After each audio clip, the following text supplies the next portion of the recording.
Hello everyone, Assalamu alaikum. This is Sadia Jahanji and welcome to my channel Learn with Jane.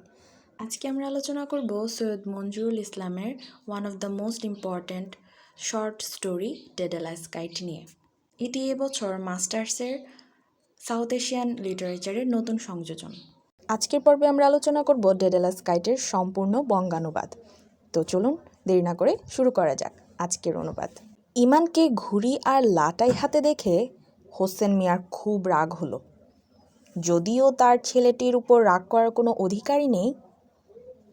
ইমান আসলে হোসেন মিয়ার motor গ্যারেজের একজন mechanic, যাকে বলা যায় একেবারে জুনিয়র গ্রিজ মাইনকি। কিন্তু সেদিন ছিল ছুটির দিন এবং সময়টা ছিল দুপুরের পর। তাছাড়া ইমান সেদিন সকালে প্রায় 3 ঘন্টা কাজও করেছিল। যখন তাকে প্রথম কাজে নেওয়া হয় তখন হোসেন মিয়া তাকে প্রতি সপ্তাহে একটি ছুটির দিন দেওয়ার প্রতিশ্রুতি দিয়েছিলেন। সেটি ছিল সাধারণত শুক্রবার, কিন্তু সেই প্রতিশ্রুতি প্রমাণিত হয়েছিল ইমান যে ঘড়ি উড়াতে যাচ্ছিল তার মতনই হালকা, অথবা তার অপুষ্ট শরীরের হাড়ের মতোই দুর্বল। তাছাড়া সকালে যে 3 ঘন্টা সে কাজ করেছিল সেটাকে অতিরিক্ত কাজ বা ওভারটাইম হিসেবে ধরা উচিত ছিল। কিন্তু সাহেব, পৃথিবীতে বা ঢালকা কমিক্স বাজারে ন্যায় বিচার বলতে কিছুই চলে না, এবং ইমানকে কখনোই তার অতিরিক্ত কাজ বা ওভারটাইমের জন্য পারিশ্রমিক দেওয়া হয়নি। বরং ওভারটাইমের কথা সামান্য উল্লেখ করলেই হোসেন মিয়া ভীষণ রেগে যেতেন এবং দ্রুত ইমানকে মনে করিয়ে দিতেন যে তাকে এখানে বিনা পয়সায় খাওয়ানোর জন্য রাখা হয়নি। ওই অভিশপ্ত ঘড়িটা ডাস্টবিনে ফেলে দাও, লাটাই সহ একটা রেঞ্জ নিয়ে আসো তাড়াতাড়ি, চিৎকার করে বললেন হোসেন মিয়া। হোসেন মিয়াও শুক্রবারে কাজ করতে খুব বেশি একটা পছন্দ করেন না, বিশেষ করে জুমার নামাজের পর। নিশ্চয়ই তোমরা লক্ষ্য করেছ মিয়া সাহেব যেই নামাজের জন্য কিভাবে সাজেন। সাদা আদি পাঞ্জাবি, সাদা সিল্কের লুঙ্গি পরেন, মাথায় দেন সূচিকর্ম করা হায়দ্রাবাদি টুপি। তিনি শরীরে উদারভাবে গোলাপের আতর মাখেন এবং চোখে কাজল দেন। এই পোশাকে তাকে গ্যারেজে খুবই বেমানান লাগে, এবং সত্যি বলতে শুক্রবার বিকালে তিনি গ্যারেজের কাছাকাছিও থাকতে পছন্দ করেন না। কিন্তু কি আর করবেন, যদি কোনো খুব সম্মানিত বা প্রিয় মানুষ তাকে সেখানে থাকতে অনুরোধ করে, অন্তত একবারের জন্য। যেমন মুহিত ভাই। ঢালকা বাজারে যেখানে হোসেন মিয়ার গ্যারেজ অবস্থিত, প্রায় সবাই মুহিত ভাইকে ভালোবাসে, অবশ্য কয়েকজন বাদে, যাদের জীবন তিনি কঠিন করে তুলেছেন। হোসেন মিয়াও আসলে খারাপ মানুষ নন, যদিও তিনি মাঝে মাঝে শিশুদের প্রতি কঠোর বলে মনে হয়। জুমার নামাজের পর মসজিদে মুহিত ভাই তাকে খুঁজে বের করেছিলেন এবং বলেছিলেন তার ভ্যাপসা স্কুটারের জরুরি মেরামতের প্রয়োজন। ইঞ্জিনটা নষ্ট হয়ে গেছে, তিনি বলেছিলেন, এবং আজ বিকালের মধ্যে তার এটি ঠিক করা দরকার। হোসেন মিয়া প্রায়ই বলতে যাচ্ছিলেন যে আজকে শুক্রবার, কিন্তু তিনি নিজেকে কোনোভাবে থামালেন এবং তিনি বললেন তিনি ঠিক সময় 3টায় চলে আসবেন। হোসেন মিয়া মনে মনে ভাবেন, এই মানুষটির জন্যই তিনি তার শুক্রবার বিকেল ত্যাগ করতে পারেন, কারণ তিনি একজন দৃঢ় ও ভালো মানুষ। তাছাড়া যখন মেয়র হানিফের লোকেরা রাস্তা প্রশস্ত করার জন্য তার গ্যারেজ সহ আরও 4টি দোকান ভেঙে ফেলার পরিকল্পনা করেছিল, তখন মুহিত ভাইই তাকে সাহায্য করেছিলেন। তিনি না থাকলে ইমান হয়তো আজ রাস্তায় পড়ে থাকত। মুহিত ভাই, যাকে ডেইলি জনকণ্ঠ পত্রিকার পাঠকেরা মুহিত তালুকদার নামে চেনেন, একজন ভয়ঙ্কর সাহসী সাংবাদিক। পত্রিকার সিনিয়র স্টাফ রিপোর্টার হিসেবে তিনি দুর্নীতির বিরুদ্ধে লড়াই করছেন এবং সাধারণ মানুষের অধিকারের জন্য সংগ্রাম করছেন। ঢালকা বাজারের প্রথম এবং প্রধান সড়ক প্রশস্ত করার সিটি কর্পোরেশনের প্রকল্পে তিনি বড় ধরনের অনিয়ম এবং ঘুষের ঘটনা আবিষ্কার করেছিলেন। সেই প্রকল্পের জন্য রাস্তার পাশের দোকানপাট ভেঙে ফেলার কথাও ছিল, যার মধ্যে হোসেন মিয়ার গ্যারেজও ছিল। তিনি তীব্র প্রতিবেদন লিখে কয়েকজন কর্মকর্তার বিরুদ্ধে আঙুল তুলেছিলেন এবং শেষ পর্যন্ত ক্ষমা প্রার্থনা করা হয় এবং কিছু ক্ষতিপূরণও দেওয়া হয়। হোসেন মিয়ার গ্যারেজটি রক্ষা পায় আর তার সাথে ইমান আলীর চাকরিটাও বেঁচে যায়। তবুও ভ্যাপসা স্কুটারে ইঞ্জিন চালু করতে করতে হোসেন মিয়ার মনে হচ্ছিল মুহিত ভাই কিংবা নিজের ভাইয়ের জন্য শুক্রবার বিকালটা নষ্ট করা একটু বেশি হয়ে যাচ্ছে। তার সুন্দর শুক্রবারের পোশাকে গ্যারেজে কাজ করা সত্যিই কষ্টকর ছিল। তিনি মনে মনে সুখী ছিলেন না। আর ইমানকে ঘুড়ি ও লাটাই হাতে দেখে তার রক্ত যেন ফুটে উঠল।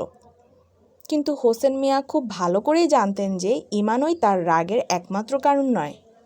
ইমানের মুখ হঠাৎ করে তাকে তার নিজের ভাইয়ের কথা স্মরণ করিয়ে দিয়েছিল, যারও ঘুড়ির প্রতি ছিল একই রকমের পাগলামি। হোসেন মিয়ার ভাই তার চেয়ে প্রায় 10 বছরের বড় ছিল এবং বন্ধুর মতোই ঘনিষ্ঠ ছিল। তাদের বাবা মা মারা যাওয়ার পর সেই ভাই পরিবারের দায়িত্ব নিয়েছিল এবং তাদের বাবার মতো নিষ্ঠার সাথে পরিবারের দেখাশোনা করেছিল।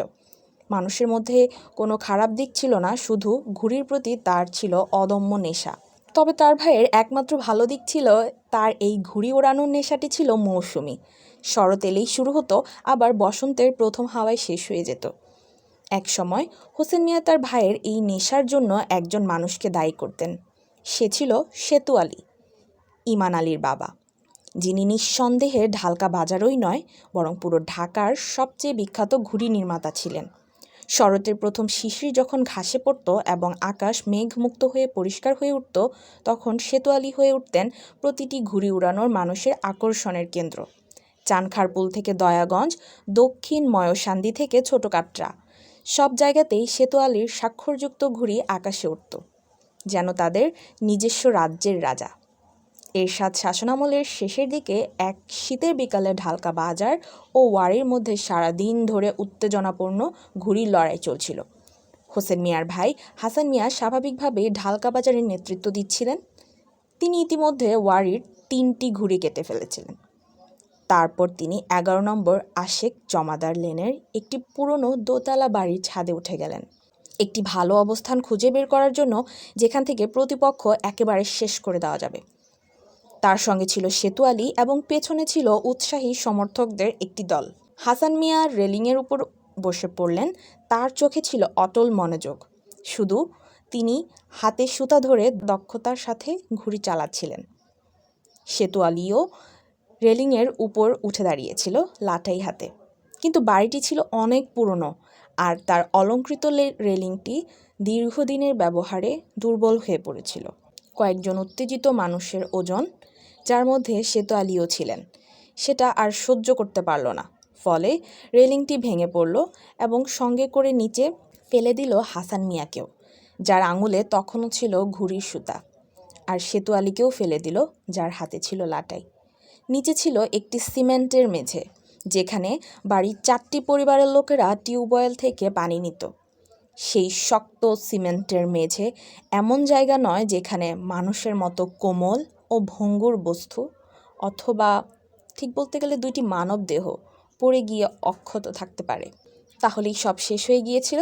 যখন সেতু আলী শেষ নিঃশ্বাস নিচ্ছিলেন, তখন ইমানের মা ঢালকা বাজারের অন্য এক জায়গায় নামাজ পড়ছিলেন।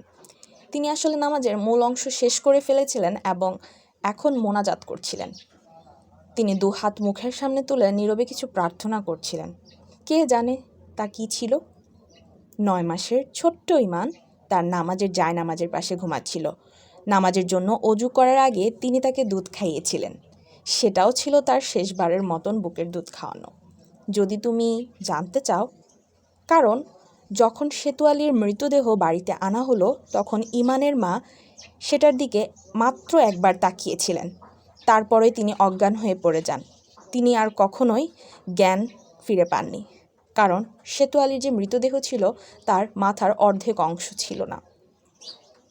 এবার আপনারা বলতে পারেন, তাহলে ইমানের কি হলো? কেই বা তাকে লালন পালন করলো? আপনারা কি তা জানতে চাইছেন? দুঃখিত স্যার, আমাদের কাছে এর কোনো নিশ্চিত উত্তর নেই। হয়তো কোনো আত্মীয়, যেমন আমরা শুনেছি, অথবা কোনো দয়ালু প্রতিবেশী তাকে দেখাশোনা করেছিল। যদি পৃথিবীতে কোথাও ন্যায় বিচার অবশিষ্ট থেকে থাকে, তবে হয়তো সেটি ঢালকা বাজারেই ছিল, কারণ ইমান বেঁচে ছিল এবং বড় হয়ে আজকের ইমান হয়ে উঠেছে, আর এটাই তার প্রমাণ। কিন্তু সেদিন সেই সুন্দর শীতের বিকালে যখন কয়েক ঘন্টার ব্যবধানে একটি দরিদ্র 9 মাসের শিশুর বাবা মা দুজনেই মারা গেলেন, তখন পৃথিবীতে কি আসলেই ন্যায় বিচার কোথাও ছিল? পার্ট 2। ঘুড়ি ও লাটাই নিয়ে আসার জন্য বকাঝকা খাওয়ার পর ইমাম হোসেন মিয়াকে কাজে সাহায্য করল, কিন্তু কাজটা খুব বেশি সময় নিল না।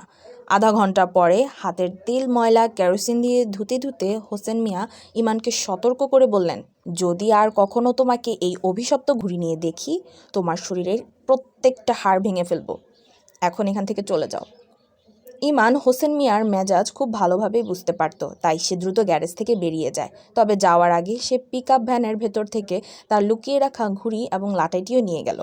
পিকআপটি ছিল বিক্রমপুর বেকারির। সকালে ইমান প্রায় আধা ঘন্টা ধরে এর কার্বুরেটর মেরামত করছিল। গ্যারেজের পেছনে একটি পুকুর ছিল, সেটি ধীরে ধীরে একটি নোংরা ডোবায় পরিণত হয়েছিল, কারণ এক বিল্ডার সেখানে মাটি ও বালু ফেলে ভরাট করেছিল। পুকুরটি আসলে সরকারি সম্পত্তি ছিল, কিন্তু সেই বিল্ডার দাবি করেছিল যে সিটি কর্পোরেশনে এটি তাকে লিজ দিয়েছে। মুহিত তালুকদার এই অবৈধ ভরাটের বিরুদ্ধে অন্তত 3বার প্রতিবেদন লিখেছিলেন, কিন্তু বিল্ডারটির শাসক দলের সাথে ঘনিষ্ঠ সম্পর্ক ছিল, তাই সিটি কর্পোরেশন কোনো ব্যবস্থা নেয়নি। মুহিত শুধু কয়েক মাসের জন্য কাজটি পিছিয়ে দিতে পেরেছিলেন। বিল্ডারটি পুকুরের মাঝখানে একটি বড় টিনের সাইনবোর্ড লাগিয়ে দিয়েছিলেন।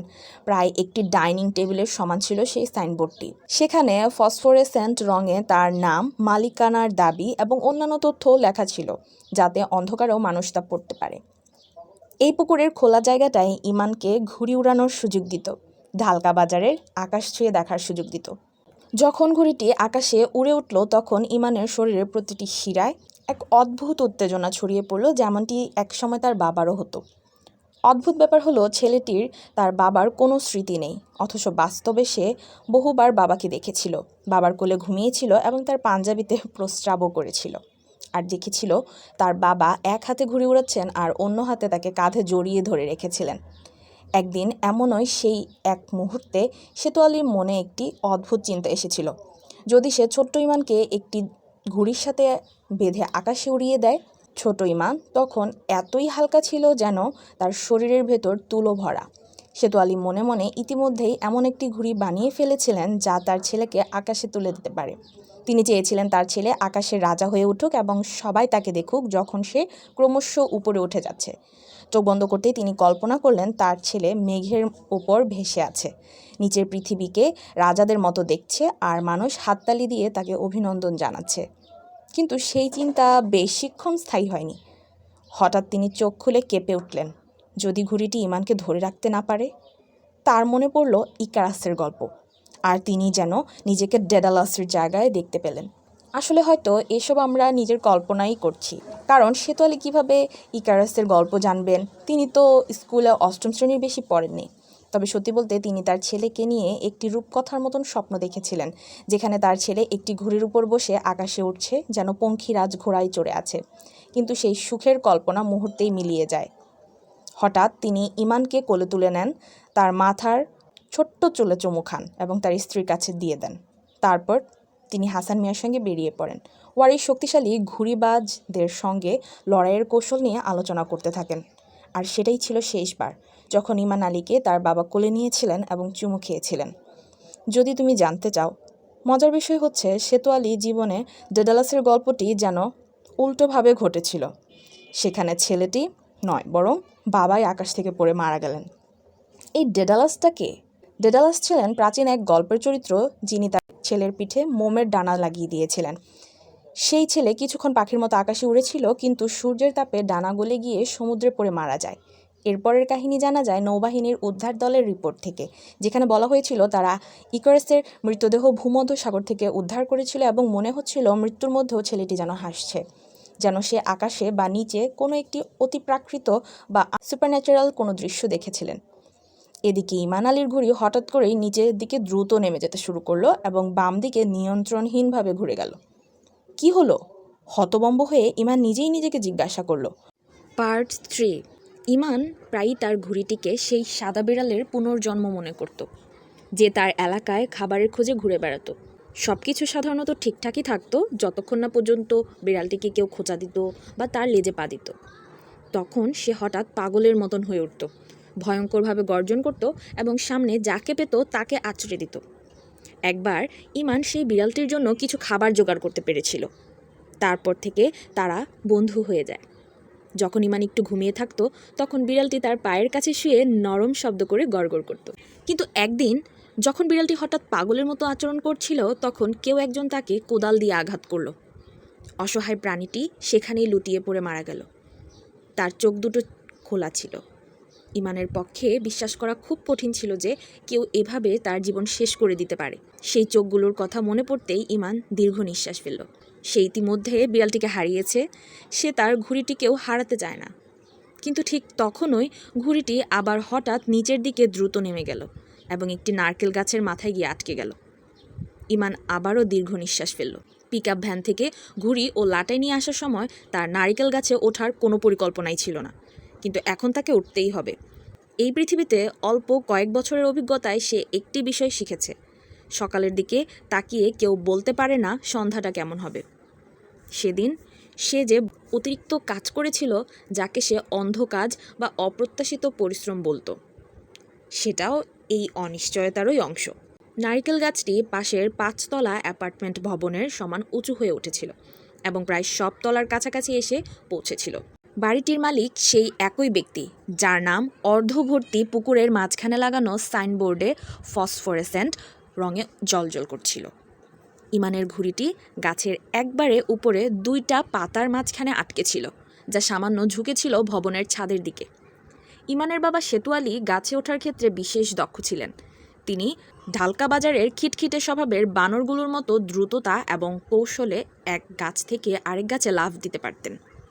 ইমানও এই প্রতিভা তার উত্তরাধিকার সূত্রে পেয়েছিল, তার বাবার ঘুড়ি বানানো ও ঘুড়ি ওড়ানোর প্রতিভার মতোই। সে একটুক্ষণ নারকেল গাছটির দিকে তাকিয়ে দেখল, তারপর গাছটিকে জড়িয়ে ধরে ওঠা শুরু করলো। খুব বেশি সময় লাগলো না তার গাছের চূড়ায় পৌঁছাতে এবং সেখানে আটকে থাকা ঘুড়িটিকে খুলে নিতে। কিন্তু নামার সময়, যখন সে ভবনের 4র্থ তলার সমান উচ্চতায় নেমে এসেছে, হঠাৎ সে একটি তীক্ষ্ণ চিৎকার শুনল, যা সম্ভবত একটি বারান্দা থেকে আসছিল। চমকে উঠল ইমান, তাকিয়ে দেখল এবং চিৎকার করা মানুষটিকে খুঁজতে লাগলো। হ্যাঁ, সে খুঁজে পেয়েছে। চিৎকার করা ব্যক্তিটি ছিল একটি মেয়ে অথবা কোনো এক তরুণী। সে দরজা বন্ধ হওয়ার শব্দও শুনল। তারপর দেখল সেই মেয়েটি বারান্দার রেলিং ধরে দাঁড়িয়ে চিৎকার করছে। ইমানের কাছে সে এমন একজন মানুষ বলে মনে হচ্ছিল যে সম্পূর্ণভাবে অসহায় এবং গভীরভাবে বিপর্যস্ত। সে নিজের চোখকে বিশ্বাস করতে পারছিল না। এক মুহূর্তের জন্য সে তার চোখ ঢেকে ফেলেছিল, কারণ মেয়েটির শরীরের উপর কোনো কাপড় ছিল না। তো অবস্থায় যখন ইমানের চোখ মেয়েটির চোখের দিকে পড়ল, সে দেখল যে সে জমে গেছে। সে ভয়ে স্তব্ধ হয়ে গেল, কারণ মেয়েটির চোখ ছিল প্রাণহীন, যেন পিউমিস পাথরের মতো। সেগুলো হলুদ ও লালচে দেখাচ্ছে। ইমানের মনে হলো সে চোখে বড় বড় অক্ষরে লেখা একটি শব্দ পড়তে পাচ্ছে, আর সেই শব্দটি হচ্ছে ধ্বংস। সে এরকম চোখ আগে কখনো দেখেছে কিনা সে ঠিক সেটা মনে করতে পারছিল না। সে লক্ষ্য করল মেয়েটি এখন তার দিকে একটি হাত বাড়িয়ে দিল, যেন ইমান কোনো ফেরেশতা যে তাকে উদ্ধার করতে এসেছে। আসমা বলে উঠল, ভাই, আমাকে বাঁচাও, দয়া করে আমাকে বাঁচাও, লোকটা আমাকে মেরে ফেলছে। মেয়েটার এমন বিপর্যস্ত চেহারা দেখে ইমানের চোখ জ্বলে উঠল, যেন গরম বৃষ্টির ছিটায় পুড়ে যাচ্ছে। ইমান কিছু ভেবে ওঠার আগেই হঠাৎ দরজাটা খুলে গেল।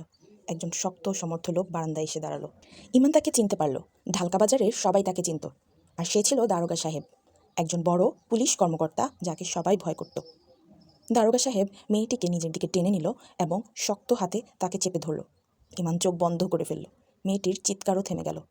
দরজাটি আবারও বন্ধ হয়ে গেল, আর ইমান যেন কোনো দুঃস্বপ্নে কাদামাটির মাঠে হারিয়ে যাওয়া ঘুড়ির পেছনে দৌড়াচ্ছে, তেমনই কষ্ট করে নারকেল গাছ বেয়ে নিচে নামতে লাগলো। শেষ পর্যন্ত সে মাটিতে নামলো, কিন্তু যে ঘুড়ির জন্য এত কষ্ট করলো সেটি ছিঁড়ে টুকরো টুকরো হয়ে গেছে। ইমান আকাশের দিকে তাকালো, যেন নারকেল গাছটির কাছ থেকে কোনো উত্তর আশা করছে, কিন্তু তার চোখ আবারও সেই বারান্দার দিকে চলে গেল। হঠাৎ সে দেখল মেয়েটি বারান্দা থেকে নিচে পড়ে যাচ্ছে। এবার তার শরীরের উপরের অংশে একটি কামিজ ছিল। মেয়েটি নিচে পড়ে গেল। প্রায় একই সময়ে ইমান আরেকজন মহিলার মুখ দেখতে পেল, যিনি বারান্দা থেকে পড়ে যাওয়াটা দেখছিলেন। তিনি চিৎকার করে বললেন, ওই দেখ, মেয়েটা লাফ দিয়েছে। এরপর বারান্দায় আরও একটি মুখ দেখা গেল, নিস্তব্ধ এবং কঠোর। সেটি ছিল দারোগা সাহেবের মুখ। ইমান 2 হাতে তার কান ঢেকে ফেলল, কারণ সে জানত মেয়েটির জন্য নিচে কি অপেক্ষা করছে। একটি সিমেন্টের স্ল্যাব, যা ভবনের সেফটি ট্যাঙ্কের ঢাকনা ছিল। এত উঁচু থেকে সেখানে পড়লে কেবল একটি মানব দেহের কি হবে তা বোঝার মতো বয়স তো তার হয়েছিল। পার্ট 4। মুহিত ভাই খবরটি শুনলেন যখন তিনি তার ভ্যাসপা স্কুটার নিতে এলেন। আশেপাশের সবাইও খবরটি শুনেছিল। সবার কাছে যে গল্পটি পৌঁছেছিল তা হচ্ছে 4র্থ তলার ফ্ল্যাটের গৃহকর্মী, যার নাম আসমা, কাপড় তুলতে গিয়ে দুর্ঘটনাবশত বারান্দা থেকে পড়ে গেছে। সম্ভবত কাপড়ের দড়ি থেকে তোয়ালে আনতে গিয়ে সে বেশি ঝুঁকে পড়েছিল, এবং এই গল্পটি পুরো এলাকায় ছড়িয়ে পড়ে এবং এলাকায় এক প্রকার হইচই পড়ে গেল। সবাই ঘটনাটি নিয়ে কথা বলছিল, কিন্তু ঠিক কীভাবে ঘটলো তা কেউই বলতে পারছিল না। কেউ বলল হয়তো সে খেলতে গিয়ে পিছলে পড়েছে, কিন্তু কি খেলা? এই প্রশ্নে সে শুধু বোকা বোকা হাসল। একজন গৃহকর্মী মেয়ের জীবনে 7 বা 8 বছর পার হলেই তো খেলাধুলার বিদায় ঘটে। ঢালকা বাজারেও তাই। শুধু ইমান মুহিত ভাইকে বলল, স্যার, দারোগা সাহেবই আসমাকে বারান্দা থেকে ধাক্কা দিয়েছে। দারোগা সাহেব এবং তার স্ত্রী। ইমানের কথায় মুহিত বুঝতে পারলেন দারোগা সম্ভবত মেয়েটিকে নির্যাতন করেছে এবং পর তাকে বারান্দা থেকে ফেলে দিয়েছে। তার পত্রিকা নিয়মিত এ ধরনের খবর প্রকাশ করত। মুহিত 4 দিন ধরে পত্রিকার প্রথম পাতায় এই ঘটনায় 4টি প্রতিবেদন প্রকাশ করলেন। পাঠকেরা বিশ্বাস করতে শুরু করলো যে এই পশু অবশেষে শাস্তি পাবে এবং আসমার আত্মা শান্তি পাবে। কিন্তু হোসেন মিয়া আবারও ইমানের উপর রেগে গেল, কারণ ইমান এখন এই মামলার প্রধান সাক্ষী। তিনি জানতেন একজন প্রভাবশালী দারোগা একটি দুর্বল ছেলের বিরুদ্ধে কী করতে পারে। এই ঘটনার তদন্ত করতে গিয়ে মুহিত তালুকদারের জীবনের সবচেয়ে স্মরণীয় দিনগুলোর একটি হয়ে উঠল, কারণ সে সেখানে সাবরিনা নিনগে চ্যানেল আইয়ের অপরাধ প্রতিবেদকের সঙ্গে পরিচিত হলেন। সাবরিনা জীবনের অনেক উত্থান পতন দেখেছেন, যা তাকে কঠোর এবং শক্ত করে তুলেছে। মুহিত আগে থেকেই তাকে দেখেছিল এবং তার আত্মবিশ্বাসী আচরণকে অনেক প্রশংসাও করেছিল। কিন্তু আসলে এখানেই গল্পটা প্রায় শেষ হয়ে গিয়েছিল। সাবরিনার ব্যক্তিত্বে এমন কিছু ছিল যা মুহিত ভাইকে বুঝিয়ে দিয়েছিল যে তার কাছ থেকে দূরে থাকাই ভালো, তাই তিনি দূরত্ব বজায় রেখেছিলেন। পার্ট 5। কিন্তু যখন দারোগা সাহেব বারবার শান্তভাবে কখনো বিদ্রুপের সুরে সাংবাদিকদের কাছে একই গল্প বলতে থাকলেন যে আসমা নিজেই মারা গেছে, তখন সাবরিনা হঠাৎই প্রচণ্ড রেগে গেল। ছোট্ট ঘরের ভেতরকার কোলাহলের উপর তার তীক্ষ্ণ কণ্ঠস্বর উঠে গেল। সে দারোগাকে জিজ্ঞাসা করলো, কেন নির্দোষ রফিককে এমন অপরাধের জন্য বলির পাঠা বানানো হচ্ছে, যে অপরাধ স্পষ্টতই দারোগা নিজেই করেছেন। ঠিক তখনই দারোগা দাঁত চেপে গালাগালি করা শুরু করলেন। এতে সাবরিনা আরও উত্তেজিত হয়ে উঠল। শেষ পর্যন্ত মুহিত ভাইয়ের হস্তক্ষেপে সে শান্ত হলো। সাবরিনা অবাক হলেও মুহিত ভাইকে সে চিনত এবং সম্মান করত, তাই সে নিজেকে সামলে নিল। কিন্তু যখন সে আসমাকে শেষবারের মতন দেখল, পুলিশ স্টেশনের আঙিনায় একটি খাটিয়ায় শান্তভাবে শুয়ে আছে, মেয়েটির চোখগুলো বন্ধ, মুখে যেন জীবনের ক্লান্তি, তখন সে আরও ভেঙে পড়ল। সাবরিনাকে মুহিত ভাই আবারও সামলালেন। তিনি বললেন, শান্ত হও, এসব ঘটনা তো ঘটেই, তাই না? ক্যামেরার সামনে অবশ্য সাবরিনা নিজেকে সামলে নিয়েছিল, সেখানে তার কণ্ঠে কোনো আবেগ ছিল না। মুহিত ভাই তাকে আরও বলেছিলেন, আমাদের মতো মানুষের আবেগপ্রবণ হওয়া চলবে না। আমাদের মতো মানুষ। এই কথাটা সাবরিনার কাছে আশ্বাসের মতো লাগলো। এতে সে যেন এক ধরনের সঙ্গী পেয়ে গেল, যা তার ক্লান্ত স্নায়ুকে শান্ত করল। এরপর মুহিত ভাই নিজেও অবাক হয়ে গেলেন যখন তিনি সাবরিনাকে তার বাসায় চা খেতে আমন্ত্রণ জানালেন। তিনি বললেন, 1 কাপ চা খেতে আমার বাসায় আসবে না? ক্যামেরাম্যান আজমলকেও আমন্ত্রণ জানানো হলো। তারা দুজনই মুহিত ভাইয়ের সঙ্গে 11 নম্বর আশিক জমাদার লেনের প্রথম তলার ফ্ল্যাটে আসলেন। ফ্ল্যাটটি ছিল ফাঁকা ও নির্জন। সাবরিনা জিজ্ঞাসা করলো, অন্যরা কোথায়, মানে মুহিত ভাইয়ের স্ত্রী বা সন্তান? মুহিত ভাই হাসলেন এবং শান্তভাবে বললেন, এখানে আর কেউ নেই। ওহ, সাবরিনা বলল, তার কৌতূহল চাপা দিয়ে। মুহিত ভাই নিজের হাতে চা বানালেন। তারা চা খেলো, প্রিগলসের আলুর চিপস খেলো এবং দারোগার নামে পশু এবং অসহায় আসমার কথা বলল। কিন্তু সাবরিনাকে দ্রুত চলে যেতে হলো। সে চেয়েছিল রাত 8টার সংবাদে এই খবরটি শিরোনাম হোক। সে রাতে মুহিত ভাই অনেকক্ষণ ছাদে হাঁটাহাঁটি করলেন, একের পর এক সিগারেট খাচ্ছিলেন। পরে তিনি রেলিংয়ের পাশে দাঁড়িয়ে বিশ্রাম নিলেন। সেই একই রেলিং, যার একটি অংশ বহু বছর আগে ভেঙে পড়েছিল এবং যার সঙ্গে হাসান মিয়া ও সেতু আলী নিচে পড়ে গিয়েছিলেন। বাড়ির মালিক পরে রেলিংটি মেরামত করেছিলেন, কিন্তু পুরনো নকশাটি রেখে দিয়েছিলেন। ছাদটি ছিল মুহিত ভাইয়ের সবচেয়ে প্রিয় জায়গা। এখানে তিনি একা বসে ভাবতে পারতেন। তিনি নির্জন আকাশ দেখতে ভালোবাসতেন, যেখানে ধোঁয়া ও নির্মাণের ধুলোর মধ্যেও কয়েকটি তারা জ্বলজ্বল করত। কিন্তু সেই শুক্রবার রাতের আকাশ আর একা ছিল না, কারণ আকাশে কালপুরুষ নক্ষত্রমণ্ডলের পাশে আরেকটি মানুষের ছায়া দেখা যাচ্ছিল। মুহিত ভাই আস্তে করে নিজেকে বললেন, এই মানুষটি যেন বসন্তের বাতাসের মতো, যাকে শুধু স্বপ্নেই অনুভব করা যায়। পার্ট 6। জনকণ্ঠ পত্রিকার পাঠকেরা যখন বিশ্বাস করতে শুরু করেছিলেন যে শেষ পর্যন্ত বিচার হবে এবং সেই 2 ভয়ঙ্কর অপরাধী শাস্তি পাবে, তখন পুরনো ঢাকার আকাশে আরও একটি নতুন তারকা আবির্ভূত হলো। সে ছিল সেই মানুষ যার নাম অর্ধভর্তি পুকুরের মাঝখানে ফসফোরেসেন্ট রঙে লেখা সাইনবোর্ডে জ্বলছিল। সে রাজনীতিতে নতুন এসেছিল এবং কয়েকজন মন্ত্রীর সাথে তার ঘনিষ্ঠ সম্পর্ক ছিল। এরপর খুব দ্রুত সব কিছু বদলে গেল। খেলার নিয়ম বদলে গেল। মাঠ আর সমান রইল না। 2 গোলপোস্টের বদলে যেন একটাই গোলপোস্ট রইল। একটি দল খেলছিল আর অন্য দল যেন ছিলই না। ফলে সেই দল যত খুশি গোল করতে লাগলো। মুহিত ভাই বুঝতে পারলেন, এই নতুন তারকা দেশের সবচেয়ে জনপ্রিয় খেলাটি খেলতে শুরু করেছে, আর সেটি হচ্ছে ক্ষমতার খেলা। তিনি জনকণ্ঠ পত্রিকায় এর বিরুদ্ধে তীব্র প্রতিবাদ লিখলেন। অন্য পত্রিকাগুলোও অনুসরণ করল, কিন্তু পুলিশ তদন্ত টেনে নিয়ে যেতে লাগলো। আদালত শুনানি পিছিয়ে দিতে লাগলো। ধীরে ধীরে আসমা নামটি মানুষের স্মৃতি থেকে হারিয়ে গেল। প্রায় 2 বছর পর যখন মামলাটি আদালতে উঠল, তখন দেখা গেল ইমান আলীর নাম সাক্ষীর তালিকা থেকে সরিয়ে অভিযুক্তের তালিকায় রাখা হয়েছে। সেই একমাত্র অভিযুক্ত। এর আগের এক সন্ধ্যায় প্রায় 7টার সময় পুলিশ হোসেন মিয়ার গ্যারেজে আসেন। তারা ইমানকে হাতকড়া পরিয়ে একটি পিকআপ ভ্যানে তুলে নিয়ে যান। হোসেন মিয়া পাগলের মতন চিৎকার করতে লাগলেন। তিনি পুলিশকে ধাক্কা দিলেন এবং ভ্যানের পেছনে অনেক দূর দৌড়ালেন। একজন কনস্টেবল তাকে লাথি মেরে ল্যাম্পপোস্টে ছুঁড়ে ফেলল। আইনের রক্ষকদের মতে হোসেন মিয়ার আচরণ আইনের লঙ্ঘনের মধ্যে ছিল না, তাই সেই যে লাথিটা নাকি তার প্রাপ্যই ছিল। কিছুক্ষণ পরে হোসেন মিয়া 11 নম্বর আশিক জমাদার লেনে দৌড়ে গেলেন।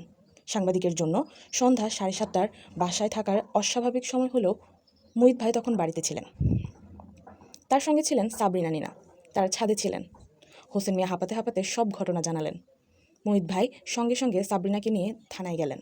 নতুন ওসি তাদের বললেন, নতুন প্রমাণ পাওয়া গেছে, তাই নতুন অভিযোগ আনা হয়েছে। কি প্রমাণ? সাবরিনা ও মুহিত জিজ্ঞেস করলেন। ওসি বললেন, ইমান আসলে একটা চোর। সে আসমার সাহায্যে দারোগা সাহেবের ফ্ল্যাট থেকে মূল্যবান জিনিস চুরি করত। সে নারকেল গাছে উঠে যেত আর আসমা বারান্দা থেকে জিনিসগুলো তার হাতে দিত।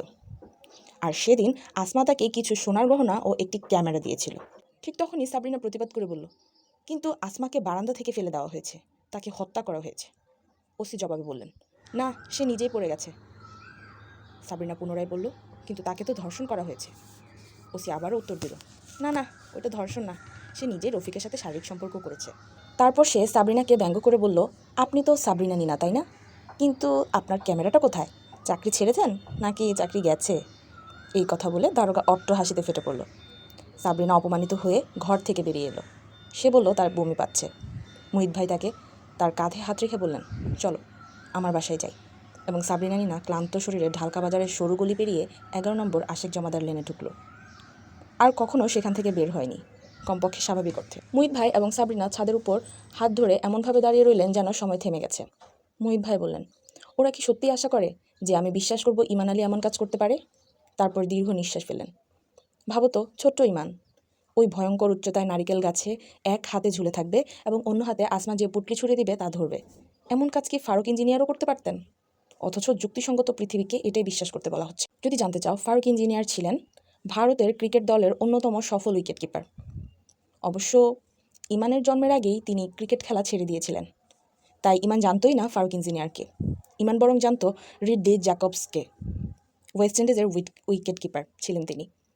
এক শুক্রবার বিকালে ইমান তার বন্ধুদের সঙ্গে বঙ্গবন্ধু স্টেডিয়ামে তাকে খেলতে দেখেছিল। ইমান নিজেও ভালো ক্রিকেট খেলতো এবং ভালো ক্যাচ ধরতে পারত, কিন্তু মুহিত ভাই তো সেটা জানতেন না।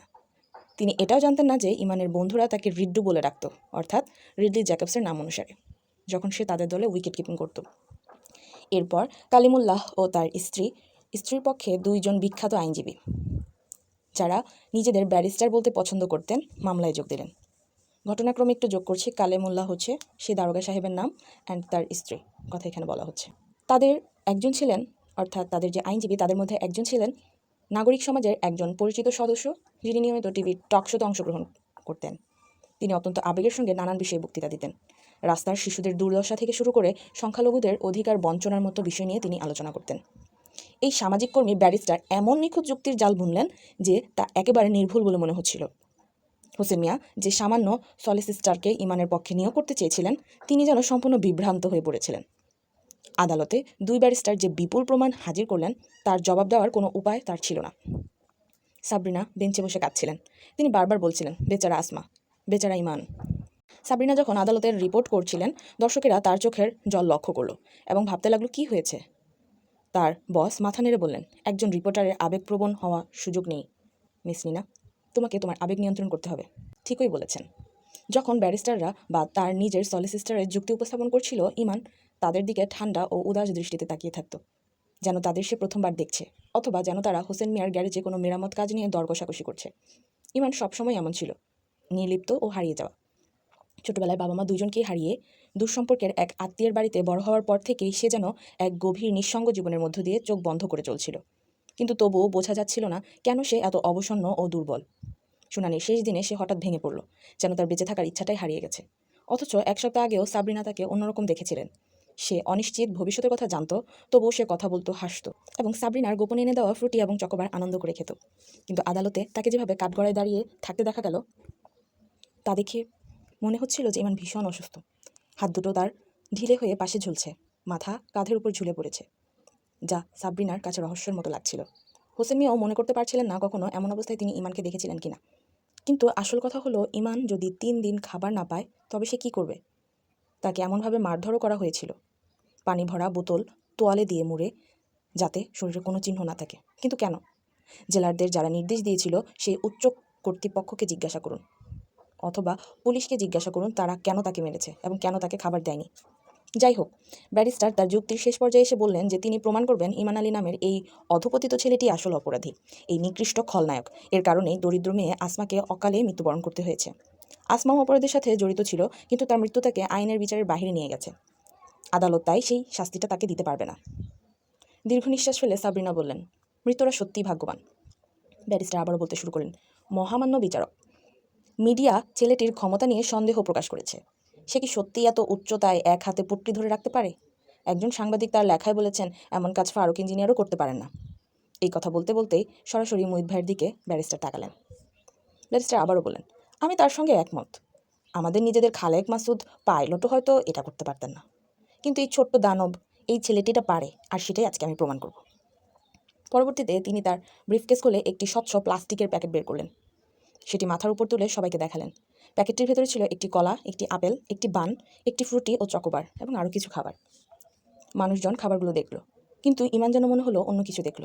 সে দেখল তার বাঁচার সম্ভাবনা, তার জীবনে ফিরে আসা স্বাধীনতা। তার মুখে পানি এসে গেল, শরীর আবার সজাগ হয়ে উঠল। সে চোখ বন্ধ করে নীরবে প্রার্থনা শুরু করলো। তবুও তার মনে হচ্ছিল এই খাবার তার জন্য নয়। হঠাৎ এক পুলিশ তার বাম হাত শক্ত করে ধরল। এরপর ব্যারিস্টার জোরে বললেন, মহামান্য বিচারক, আমি এই প্যাকেটটা ছেলেটার দিকে ছুঁড়ে দেবো, তারপর দেখুন কি হয়। সে সত্যি প্যাকেটটি ছুঁড়ে দিলেন। প্যাকেটটি বাতাসে উঠল, তারপর নিচে নামতে শুরু করলো। ইমান আতঙ্কিত হয়ে পড়ল। যদি প্যাকেটটি মাঝপথে খুলে যায়, যদি খাবারগুলো ছড়িয়ে পড়ে। কিন্তু তা হলো না। প্যাকেটটি সোজা তার দিকে আসছিল। ইমান যেন আকাশে উড়ে যাওয়া ঘুড়ির পিছনে ছুটছে, আর মনে মনে বলে উঠল, এসো, আমার কাছে আসো। হঠাৎ তার ডান হাত ঝাঁপিয়ে পড়ল। সে মাঝপথেই প্যাকেটটিকে ধরে ফেলল। পুলিশ তখন তার বাম হাত ছেড়ে দিল। ইমান পাগলের মতো প্যাকেট খুলে খাবারগুলো খেতে শুরু করলো।